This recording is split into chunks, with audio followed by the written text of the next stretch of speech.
stories tonight. At least 147 die in Jigawa petrol tanker explosion.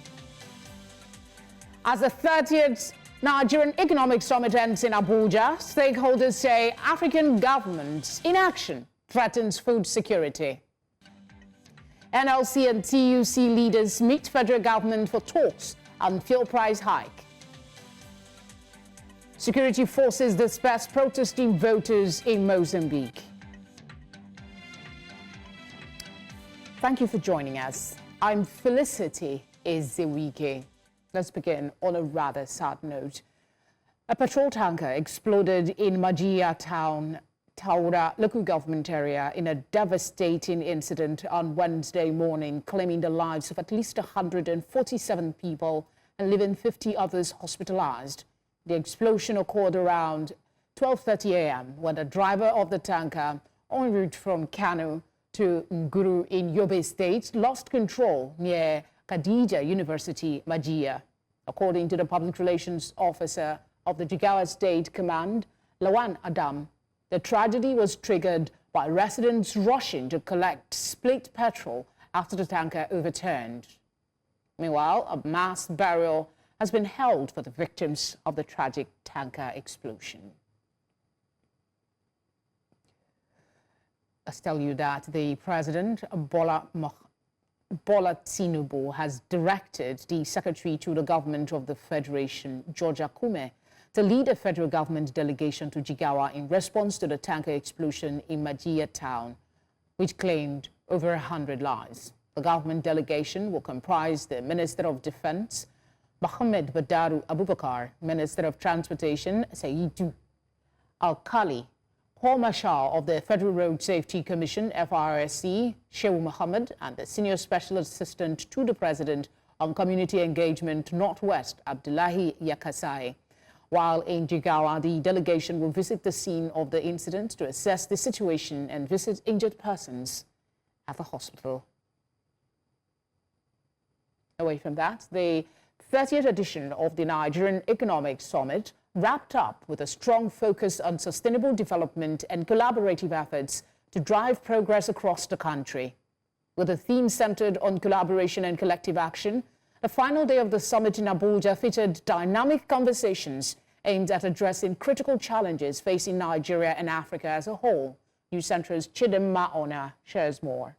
I think in November, we're going to have the joint annual review where... During day 3 of the Nigerian Economic Summit, panel discussions generated thought-provoking debates on how to accelerate progress in key areas. These discussions raised important questions about how to foster sustainable development and drive meaningful change at both national and regional levels. Speaking during the summit, the United Nations Development Programme Resident Representative for Nigeria highlighted the slow pace of progress towards achieving the Sustainable Development Goals in Africa. She stressed the need for capacity building and a renewed commitment to accelerating efforts across the continent. There is no way that you can move the needle on development if the very people who are to move the needle on development don't have what it takes to do that. And that will require for a deeper reflection, for example, in our public sector, and how we can engage a public sector in a proactive way. Public sector reforms, ensuring that people know how to use big data, need to know how to do risk analysis, need to know how to do investment analysis. This is very, very important in terms of capacity building. Mui Aino, the representative of the Minister of Health, focused on the gaps within the healthcare sector that are hindering the country's progress towards the SDGs. He outlined key areas where improvements are needed, including healthcare infrastructure and access to quality care. How do we accelerate certain outcomes that relate to the SDGs? How do we rapidly reduce maternal mortality? How do we increase immunization coverage? How do we improve the quality of our health services? And so we came up with a health sector blueprint. First pillar of that is around governance of the health sector. How do we improve accountability and coordination of the health sector? On the topic of investment in Africa, Jamie Dimond, CEO of JP Morgan, provided insights into how sustainable investments can play a role in the continent's development. He spoke on the need to balance governance with the well-being of the people. It's done pretty well. You know, over the last, even since the World War II, billions of people have been taken out of poverty. You know, most countries are developing over time. The summit concluded with remarks from Nigeria's Minister of Budget and Economic Planning, Atiku Bagudu, who thanked participants for their engagement and contributions.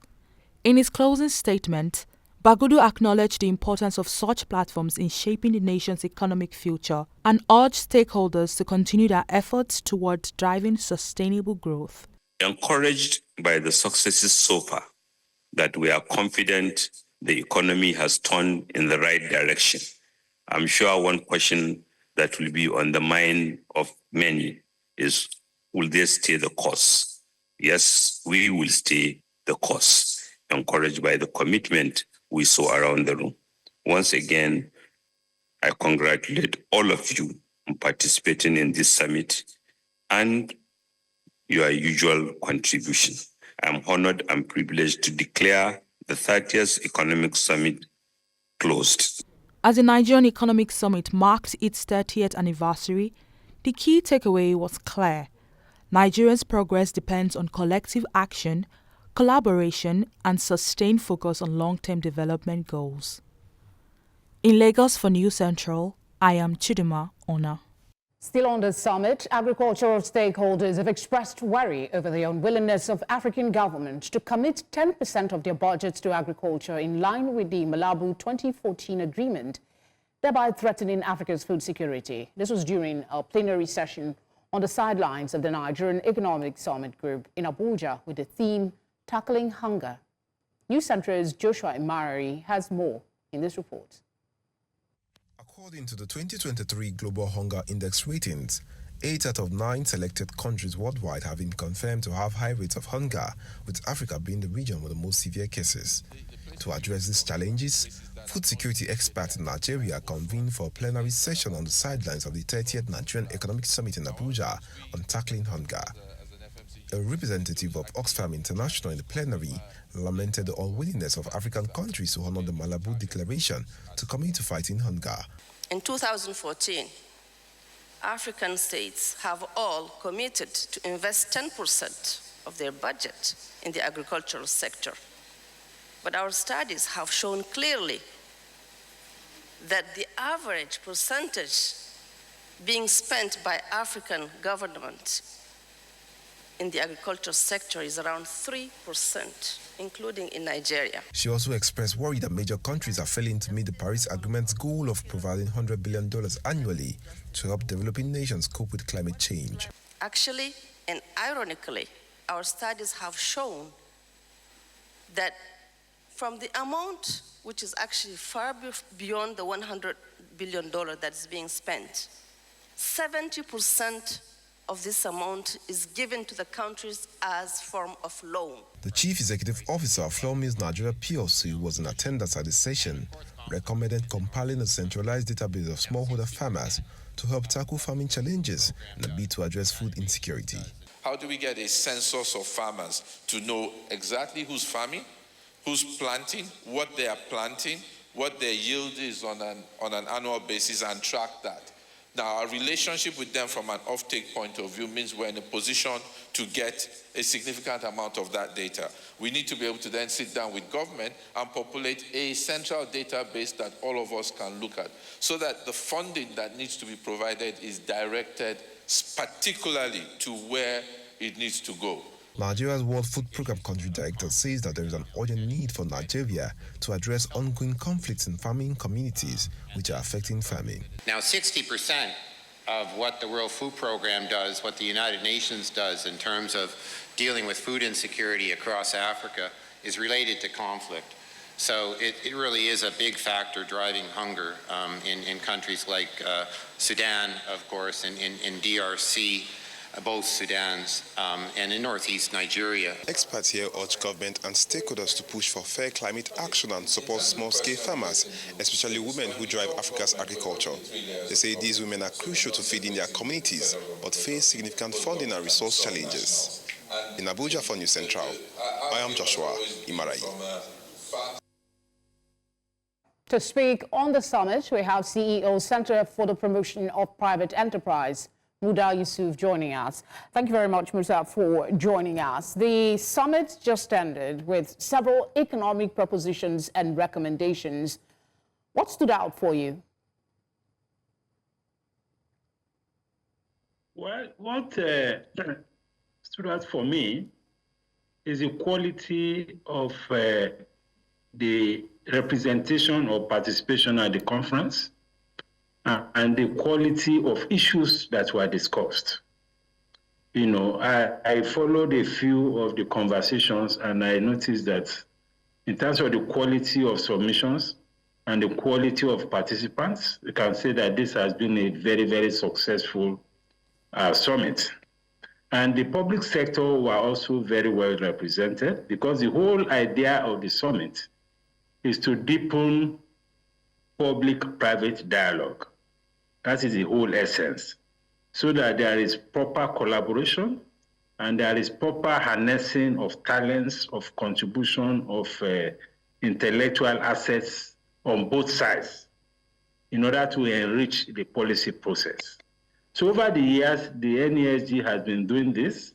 They have been generating a lot of quality reports, quality recommendations, but the missing link has always been, after the summit, what next? What next should be implementation, and we have always been having issues, you know, actually making a lot of progress with regard to the implementation phase of those recommendations. Agricultural stakeholders have expressed their worry over the unwillingness of the African government to commit 10% of their budgets to agriculture in line of an earlier agreement in 2014. And as a result, Africa's food security is threatened. What measures should be deployed to address this, in your view? Well, for me, it's not even so much about budget issues. I think it is more about addressing the specific challenges which vary from country to country. I mean, from one of the contributors there, you notice that the issue of insecurity, issues of conflict, has turned out to be a major impediment to food security. You know, and he said that I think about 60% of their resources has been spent on that. And of course, you have that experience in Nigeria. One of the major challenges we have with respect to agriculture in Nigeria is not so much budget, because if you earmark any particular amount of money, there's no guarantee that those monies will be spent directly to impact productivity in agriculture. I'm not saying money is not important, but there are much more important things. And the current context of agri productivity in Nigeria, for instance, insecurity is perhaps the biggest problem that we have. Insecurity, terrorism, kidnapping, and all of that. Most of our food producing areas now are not producing optimally. Most of the big investors that had invested in big farms, commercial farms, many of them have abandoned those farms. So insecurity is perhaps even much more important. Issues of rural infrastructure, issues of inputs, you know, agricultural inputs at affordable prices, possibly even subsidized. You know, I mean, you are talking about improved seedlings, you are talking about fertilizer, you are talking about agrochemicals, agric equipment, tractors, harvesters. All of these things are beyond the reach of many of the farmers. Unfortunately, many of them are smallholder farmers. Then we are talking about technology. If there's any sector where we have inadequate application of technology, it is in the agricultural sector. Most of our practitioners, particularly in crop production, are still adopting all these traditional means of farming, of hoes and cutlasses and all of that. Much work indeed. You know, the world has gone beyond that. So we need to do a lot more in application of technology to agriculture. You're quite correct, Muda. Thank you so much, as always, for the insightful contribution. Right, we're going on a short break, and when we come back, we'll be telling you about the meeting between the NLC and TUC leaders. Talked about fuel price. Stay with us.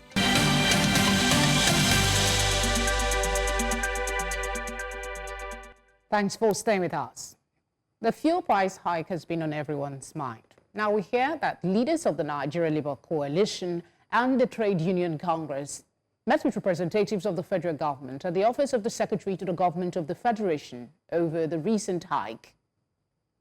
Present at the meeting were the National Security Advisor, Labour Minister, the Minister of Finance and Coordinating Minister of the Economy. Others in attendance included the Minister of Information, Minister of State for Petroleum, Minister of State for Petroleum Resources, and representatives of the Nigerian National Petroleum Corporation Limited. The outcome of the meeting is yet to be made public.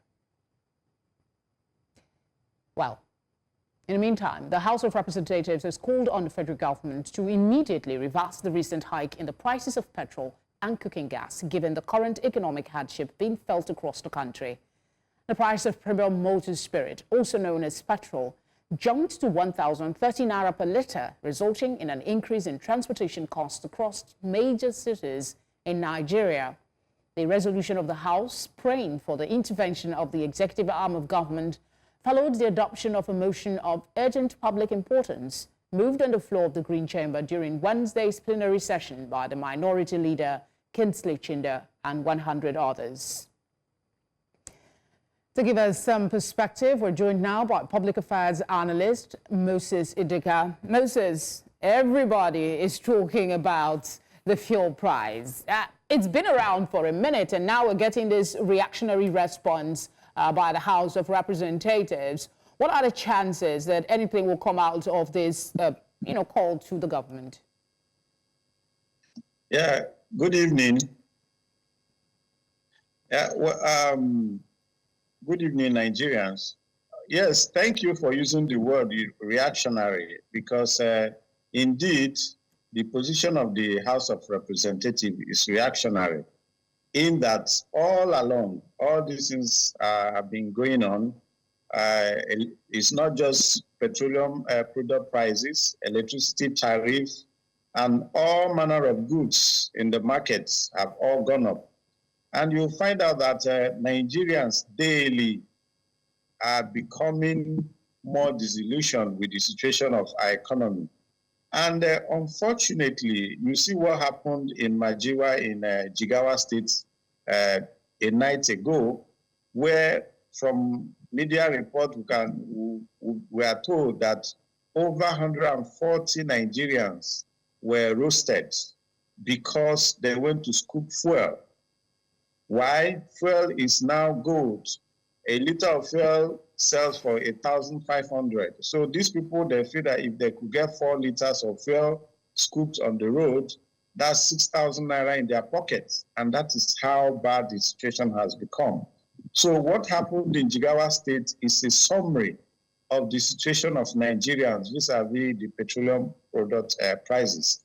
So what happened in the House of Reps today, Wednesday, it's just one of those talk shops that they come and gloss over the issues, and at the end of the day, nothing happened. In the last few years, the House of Representatives and the Senate, they have passed all manner of resolutions, yet not even a single one has ever been implemented by the executive. Moses, so it's a hopeless situation. One would think that they are an arm of the government, and one would think that before they make such demands, they have maybe an idea, perhaps, or suggestions as to how they will get the funding required to meet their demands about a stopgap. Well, you see that the National Assembly is in cahoots with the executive. You realize that each time any of the chambers would want to do one of these now perennial investigations, investigative hearing, when it is time for the real issues to be discussed to the benefit of Nigerians and to the knowledge of Nigerians, they will go into executive section. They will go into closed door section where the members of the parliament who are supposed to represent Nigerians go into the room with these other people in the implementing agencies. They come out and just tell us what they feel people should hear, and that ends it. So the National Assembly, as presently constituted, does not represent the people of Nigeria, because they are insulated from all the crises ongoing in Nigeria today. So I don't see anything coming out of it.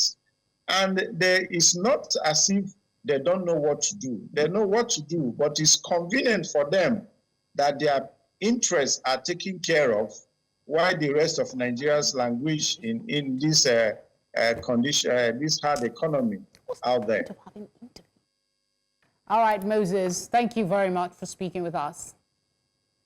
You're welcome. To Judicial Matters now, the Chief Justice of Nigeria, Justice Kudirat Kekere-Ekun, has expressed concern over judges delaying the delivery of verdicts in cases before them. The CJN warned that Nigerians could lose confidence in the judiciary if judges continue to fail in delivering judgments within the expected time frame. Kekere-Ekun raised concerns about the low rate of case resolution among the judges. She also criticized judges who failed to deliver a single judgment in a quarter, describing this trend as unacceptable. Strong words there from the CJ. And to discuss it, we're joined by legal practitioner Tunji Abdu Hamid. Tunji, another, strong words from the new CJN. But before we talk about that, tell us about the annual National Judicial Council Conference on Judges' Performance Evaluation. It is in its third cycle already. What purpose has it served since it was inaugurated? Yeah, one of the purpose itself is to also bring them together, discuss ideas, and give them a guidance and guidelines as to what to do. And that is what you see in that conference. It's just to mingle together, share ideas, and on the way forward, and compare notes. And it's been working for some of them. It's been working to an extent. Has there ever been a time in Nigeria's judicial history that non-performing judges were sacked? No, I'm not aware of that. And that has been our problem in this country. The problem is that we don't punish people for not doing the right thing, or for not working or not doing their job the way it should be done. It's a great concern as far as I'm concerned, just like the CJN said. It's a concern for every Nigerian that is interested in the progress of this country, because they say justice delayed is justice denied. So I think, but I will not blame some of the judges alone. We must interrogate what are the reasons why this is happening. We have said it. One of them is that people are not punished for not doing well and for not doing their job the way it should be done. And when people are punished sometimes, it is not adequate. Apart from that, we cannot squarely lay the blames on the judges themselves, because if you don't have an enabling environment to work, there's no way you will perform up to optimal. What are the things on ground for them to work with? At this age that we have, they see right in long hands. And in most states, particularly in Lagos, for instance, in Lagos State that I know very well, we don't have enough personnel in terms of judges. The courtrooms are not enough, because imagine a situation whereby a judge will be required to handle a case, like 50 cases or 30 cases a day, and he or she will be writing in long hands. Sometimes there will be no light in the courtroom. Sometimes this talk about incorporating technology in the judiciary in Nigeria has been ongoing. I mean, it intensified during the COVID-19 period. We even saw the elevation of, some would say it's elevation, of having court proceedings virtually. What has happened to that trend, that move? Do you see the CJN as capable of doing more? It's being used in some states, particularly in Lagos State, it's being used, but majority of the states don't have it. The enabling environment is not there. Where is light? Where is the electricity to power it? Who bears the cost of internet services? They don't give them all these things. I know of a situation whereby in some court, the judge in some states, judges on their own buy their own generator and put fuel in it for them to be able to work, because there's no light. So when you blame the judges and say, because of yes, I agree with the CJN. There are judges who are lazy, because they are lazy not because they don't know what you are coming into. Some of them got the appointment not because they have passion for it. They got it because they just see that the perk of the office is what they are attracted with, or what attracted them into it. And some of them got there just because of their they are the best qualified persons or persons. They got there because of their influence or their connections. And if you don't, that brings me to another area: appointment of judges. Who are the people being appointed as judges? How qualified are they? Some of them don't merit it above other people that were appointed that they were appointed against. In other words, there are some people when 10 people apply, where those who are more qualified will not be given, and those who are influenced will be the one to get the job. So Tunji. For me, if you don't put an environment enable, even the CJN that is talking, with due respect, the Supreme Court, we have over 80,000 cases pending. Yeah, I think she highlighted it in that talk. She made quite a number of far-reaching comments. We're hoping that we'll see some real changes. You don't seem to hold a lot of optimism. It's not about this comment. I think the CGN should be more concerned about providing a enabling environment in the courts. And when these enabling environments are provided, you cannot urge them to do more, or you cannot ask more of them. As it is today, some of them are trying in the circumstance that we find ourselves. The environment is not conducive enough. I'm telling you. I'm told we're out of time for this conversation, so thank you for speaking with us.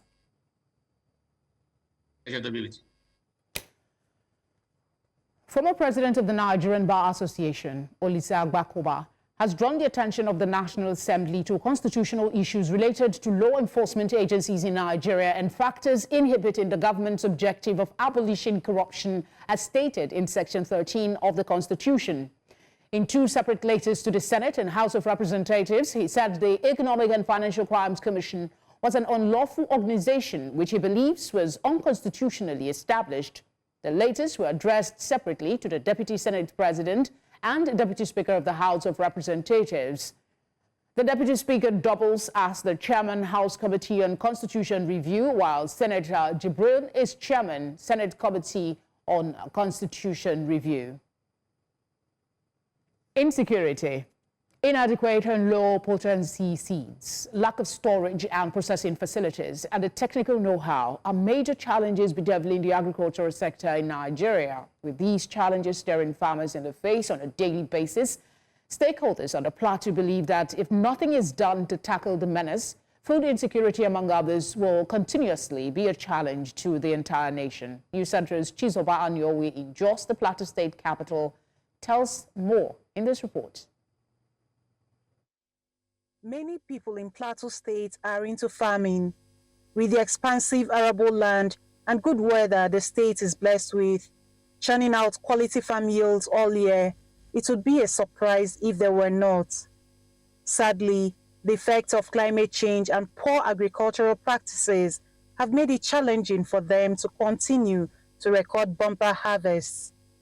It is World Food Day, and these stakeholders are gathered here under the auspices of the Norwegian Refugee Council to improve agricultural practices among farmers in Plateau State. We also talked about food processing as part of the challenges that we face, because when we harvest from the farms and we're not able to process them, to the shelves and also to individuals as a whole, I don't think that is a feasible way of marketing. One of the things we have identified is that we are not working as a team.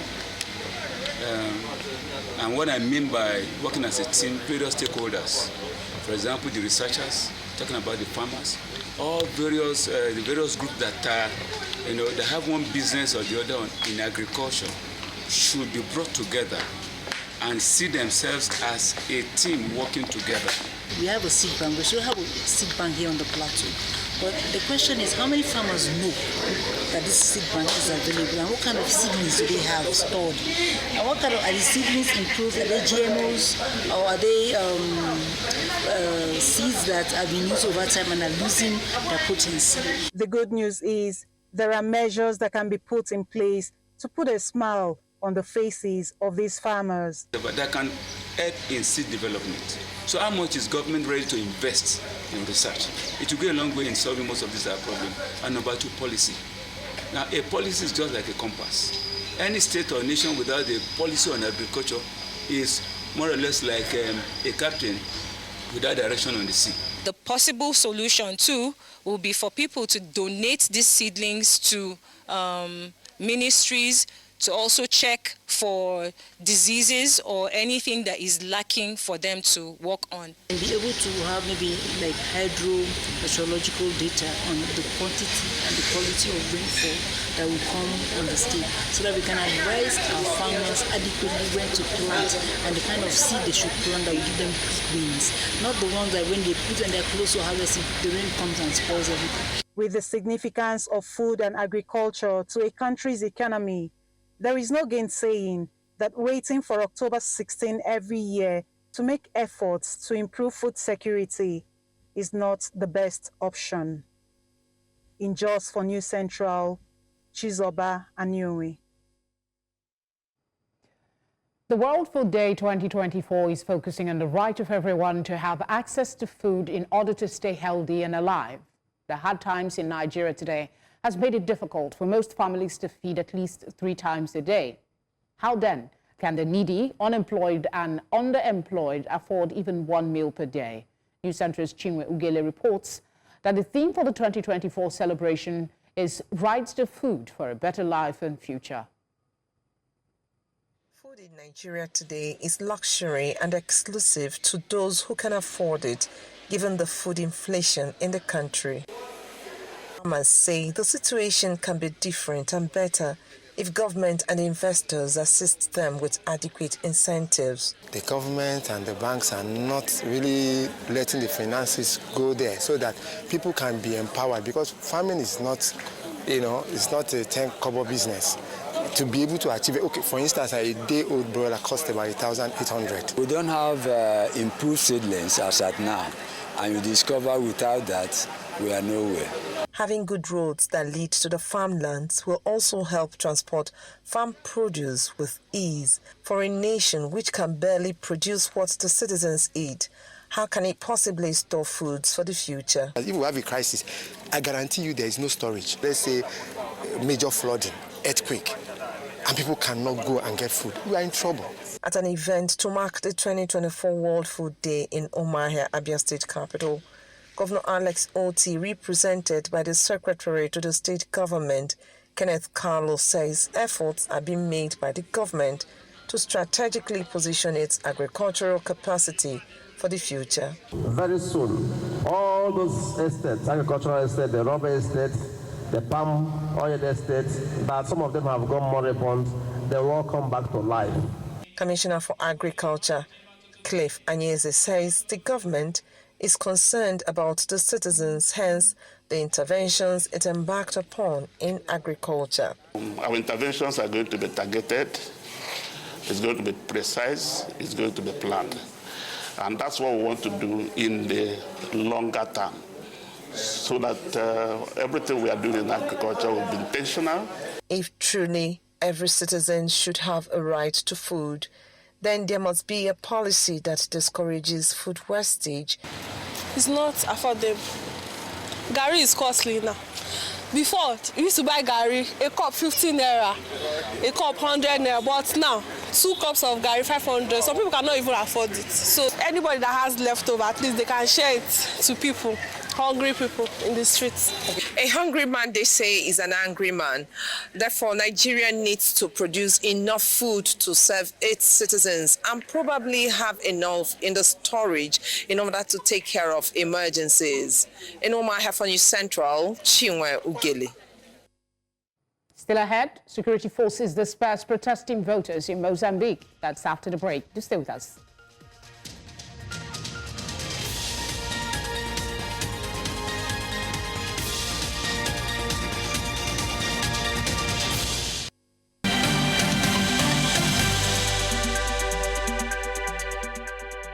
Thank you for staying with us.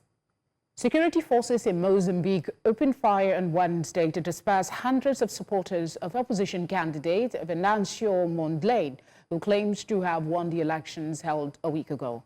According to activists, at least 1 person was injured in the shooting in the northeastern city of Nampula. A video circulating online also suggests this, though authorities have not confirmed the incident. Mondlane, along with several hundred supporters, had marched through the city earlier to protest against the announcement by the election authorities on Monday that the ruling party, Frelimo, had won the October 9 vote in Nampula province with 66% of the vote. Nampula, the largest province in Mozambique, is known to be an opposition stronghold. Let's go over now to our business desk for today's business updates.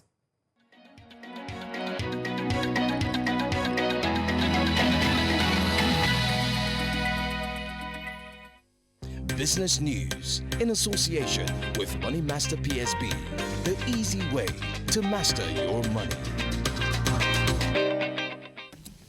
The Nigerian government has unveiled a $10 billion plan that would boost the conversion of about 1 million additional vehicles to compressed natural gas usage and the adoption of solar energy through the provision of consumer credit to income earners.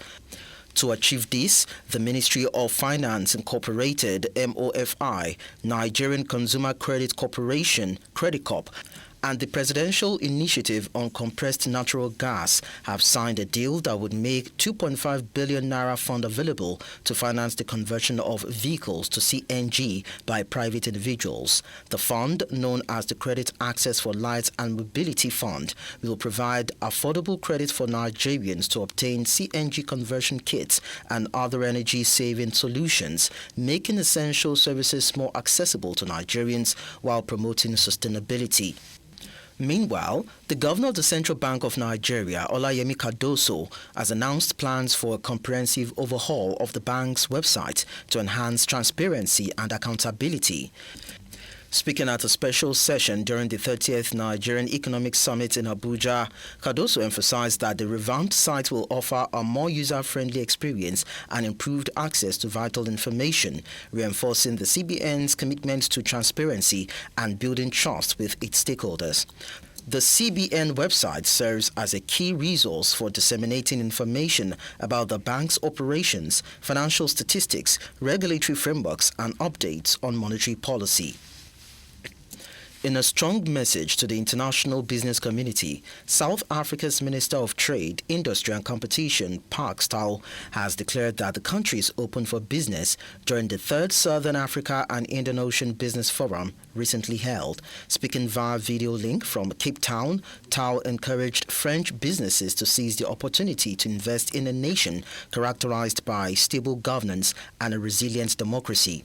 The minister emphasized the government's commitment to promoting inclusive growth as a priority, highlighting a robust partnership with the private sector. He reiterated the importance of the structural reform program, Operation Vulindlela, which aims to accelerate the implementation of critical structural reforms. Finally, the International Monetary Fund's Executive Board will consider the next disbursements in Kenya's $3.9 billion loan program at a meeting scheduled to take place on October 30, 2024. The conclusion of the 7th review of Kenya's performance under the program is key to unlocking about $600 million. While IMF staff reached a deal with government officials on the next portion of the funding in June, talks had to restart after anti-government protests linked to program reforms left at least 60 people dead. Kenya is at high risk of debt distress and has sought IMF assistance to address that vulnerability. It expects to receive a total of $1 billion from the lender by the end of June 2025. And that's all on business news. I am Lekon Onobanjo.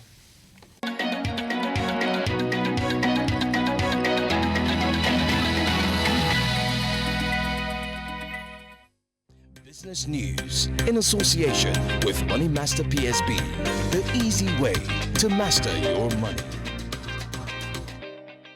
Up next, it's sports news.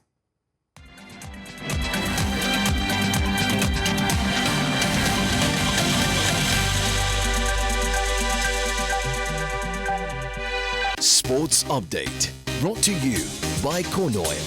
Corn Oil, we go the extra mile. In the world of sport, Super Eagles winger Ahmed Musa put up a man-of-the-match performance in a matchday 5 encounter of the 2024-2025 Nigeria Premier Football League as Kano Pillars stunned defending champions Enugu Rangers 4-3 at the Nnamdi Azikiwe Stadium in Enugu. Musa won 2 penalties which were converted in the 15th and 37th minute by Rabiu Ali for his 4th goal of the season.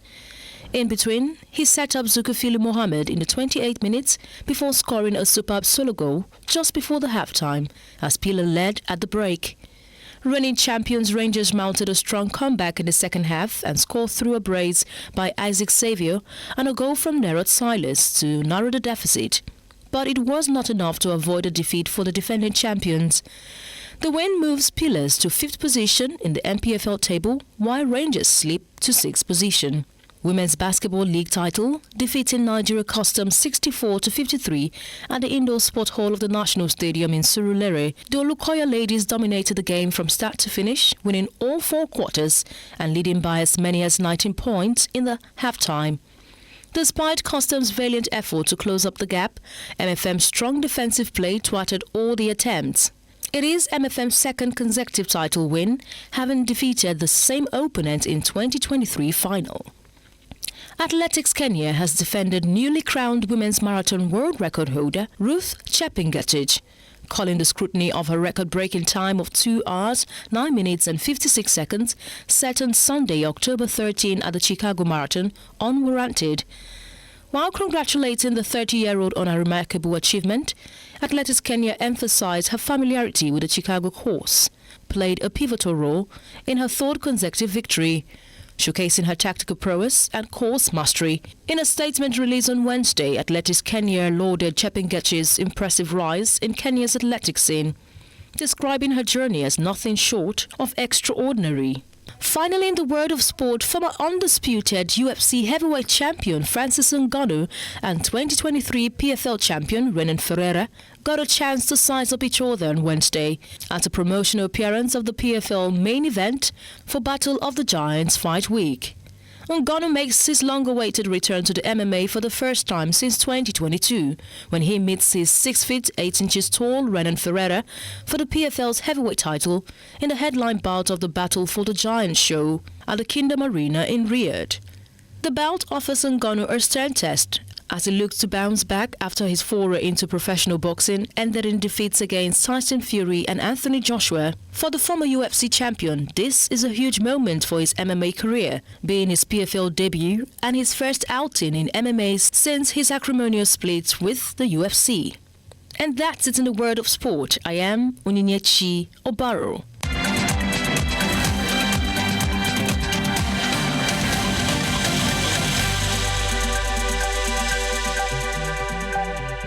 Sports Update, brought to you by Corn Oil. Corn Oil, we go the extra mile. Let's bring you entertainment news now.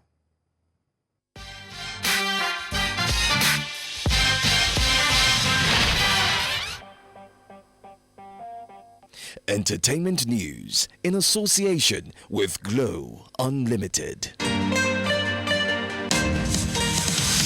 Tonight on Entertainment News, Nigerian human rights lawyer Femi Falana, SAN, and Nigerian rapper Falz the Bad Guy has demanded a public retraction and apology from crossdresser Bobrisky following defamation claims made by Bobrisky about Falana. In a letter dated October 14, 2024, Falana's legal team accused Bobrisky of falsely stating that Falana requested 10 million naira to facilitate a presidential pardon for him. The claims made in circulating audio recordings also involved allegations of Bobrisky paying a senior advocate of Nigeria 5 million naira to help secure the pardon. Falana's lawyers dismissed these allegations as baseless, stating that no such conversation or arrangement ever occurred. The legal team further accused Bobrisky of extortion, claiming he solicited 3 million naira from Falana's son, rapper Falz, under the false pretense that his father would arrange a special accommodation for Bobrisky in prison. Falana's legal team warned that if Bobrisky did not issue a full retraction and apology within 12 hours, they would pursue legal action, including claims for monetary damages. The case follows a broader legal context where Falana is actively defending his reputation, with a court also recently issuing a restraining order against social media personality Very Dark Man for defamatory content as well.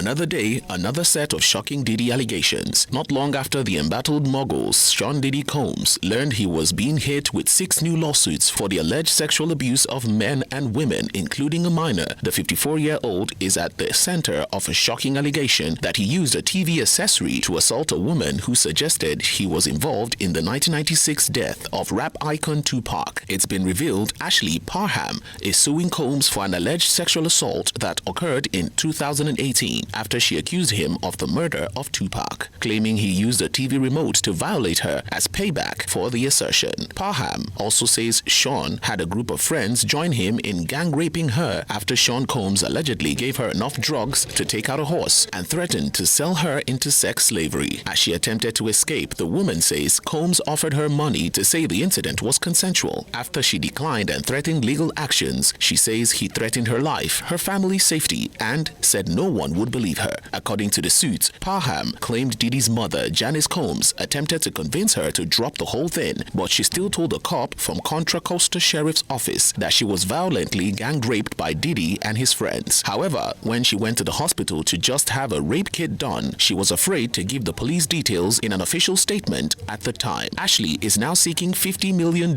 in damages. Diddy has not responded to these shocking allegations. That's all on Entertainment Tonight.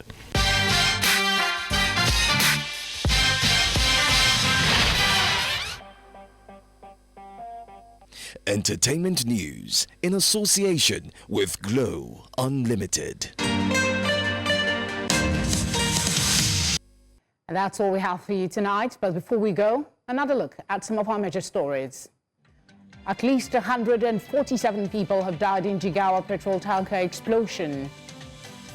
As the 30th Nigerian Economic Summit ends in Abuja, stakeholders said African government's inaction threatens food security. NLC and TUC leaders have met federal government for talks on fuel price hike. We also brought you news that security forces have dispersed protesting voters in Mozambique. You can catch up on all the latest news by watching News Central live on DSTV channel 422. We're on Star Times channel 274, Avo TV, and on YouTube. As always, thank you very much for your kind attention. Have a good night.